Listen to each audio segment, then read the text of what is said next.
j'ai arrêté de fabriquer ce genre de produits complètement en juillet 2017. Aussi bien les cours que le tricot, je ne pouvais plus du tout travailler suite aux paralysies qui sont liées à une maladie auto-immune. Puisqu'après la première tumeur, j'ai eu 2 maladies auto-immunes, donc la thyroïde et une hyperthyroïdie, je ne sais plus exactement, et, et donc la capsulite rétractile. Donc 2 maladies auto-immunes qui proviennent, d'après l'endocrinologue, d'un empoisonnement environnemental. Voilà. Et donc elle m'a annoncé ça en juin 2018, à notre premier rendez-vous, puisque elle m'a demandé de quoi était touchée Nia, ma fille. Et quand je lui ai parlé de polyarthrite enfantine, elle m'a dit c'est le même type de maladie. Vous êtes toutes les deux touchées par des maladies auto-immunes. Donc un empoisonnement extérieur qui vient attaquer votre organisme. Et l'organisme se défend en attaquant des organes internes.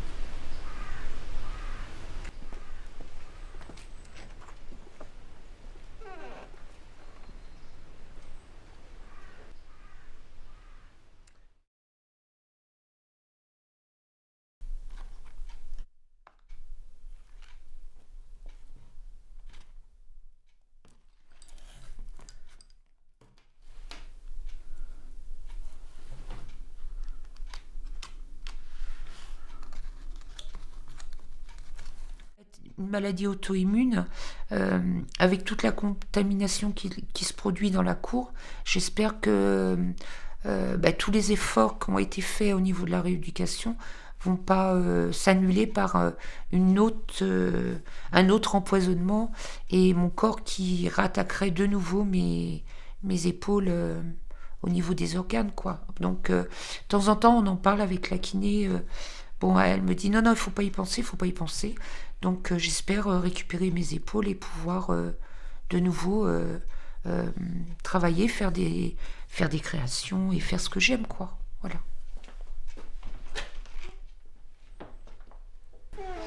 Donc je suis arrivée en 2000, donc il y a 19 ans ici. Donc c'est une maison qui a été construite dans les années 1850. Et avec cette maison, derrière, il y a 1 hectare. Et j'avais mes lapins, mes poules, enfin mes chèvres. Donc voilà, un petit élevage familial, ce qui nous permettait d'être quasiment autonomes en alimentation.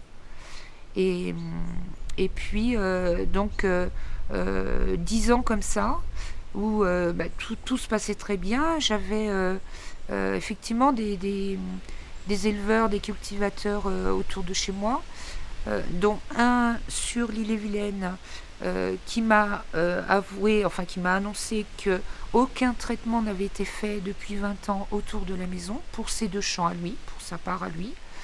Et puis ce fameux terrain au-dessus et à l'arrière de la maison, c'est 13 hectares de prairies qui étaient des prairies naturelles à l'époque, en 2000. Et l'éleveur, c'est un éleveur de chevaux, mettait des chevaux à l'époque sur ces prairies naturelles, donc aucun traitement. Et il a loué à un éleveur de cochons industriels qui habite à 10 km d'ici, donc qui n'est pas sur place.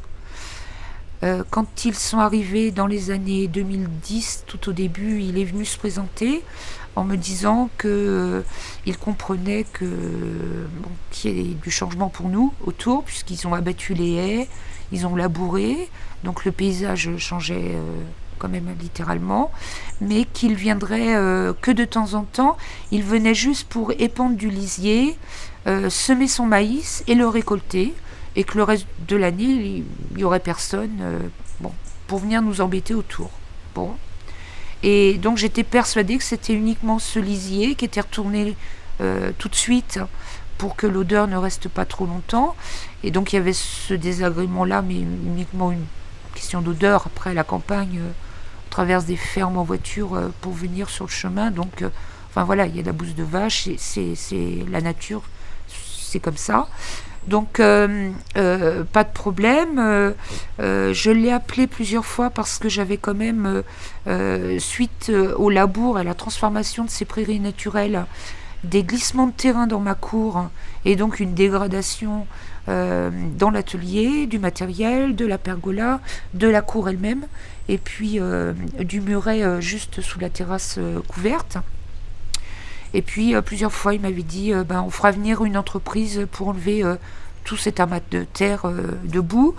Et il m'avait parlé éventuellement, il fallait qu'il regarde s'il pouvait pas faire une bande d'herbe sur le bord de ce champ. Bon, après, c'est quand même 2 hectares au-dessus et c'est quasiment, je vois sur le champ là, sur 1 hectare, il y a 5000 mètres de terrain qui glisse dans la cour. Donc c'est au printemps, c'est affolant quoi. Je sais pas comment une bande de terre peut contenir ça. Bon. Et puis on était resté là-dessus quand même la première année où ils sont arrivés, j'avais 3 2 chèvres alpines et une naine. Et elles sont mortes toutes les 3. J'ai demandé à un éleveur de chèvres à l'Archamp, il m'a dit bah, gonfler avec une bave blanche, ça c'est un empoisonnement. On est resté là-dessus, c'est un empoisonnement. Qui pouvait empoisonner mes chèvres quoi, au bout de 11 ans on ne voyait pas. Et puis en 2013, Igna s'est plainte de douleurs de plus en plus fortes. Et 2014, elle avait gonflé, doublé de volume, elle était toute bleue. Et à l'école, du coup, ils me disent mais c'est pas possible, elle est en train de devenir toute bleue de partout. On l'emmène voir un médecin, différents hôpitaux, c'était trop grave. On nous emmène sur Rennes Sud en pédiatrie. Et puis on avait commencé à parler de polyarthrite enfantine. Donc il a fallu essayer de trouver des traitements adaptés pour elle. Elle a fait 20 œdèmes de Quick en 6 mois. Et donc on a fini dans un service en allergologie à Necker. Et puis ensuite suivi à Pontchaillou au service cardio. Et là on nous annonçait alors c'est une idiosacrinsie dans le sang et donc un rejet de ces médicaments. Donc pas de cortisone, pas d'anti-inflammatoire, pas d'antidouleur pour elle. Donc elle vit avec ces douleurs depuis 2014. Enfin, douleurs plus légères en 2013, mais vraiment les grosses douleurs en 2014. Et donc on ne pensait toujours pas ces pesticides parce que je ne savais déjà pas que ça s'était pendu. Et puis les médecins ne me parlaient pas de ça.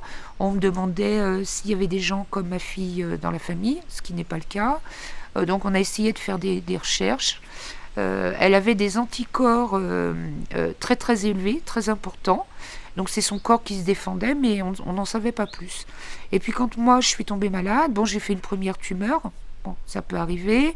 3 mois après ma tumeur, j'ai 2 maladies auto-immunes qui arrivent. Et c'est vraiment l'endocrinologue qui me dit mais il y a un souci chez vous, vous êtes touchées toutes les deux par des maladies auto-immunes. Et quand j'ai parlé avec elle, elle me dit il n'y a rien de spécial qui a changé depuis ces dernières années. Et je lui dis ben non, enfin juste l'arrivée d'un agriculteur et mes bêtes qui sont mortes. Donc je lui explique. Elle me dit à ce moment-là c'est un empoisonnement environnemental qui vous touche.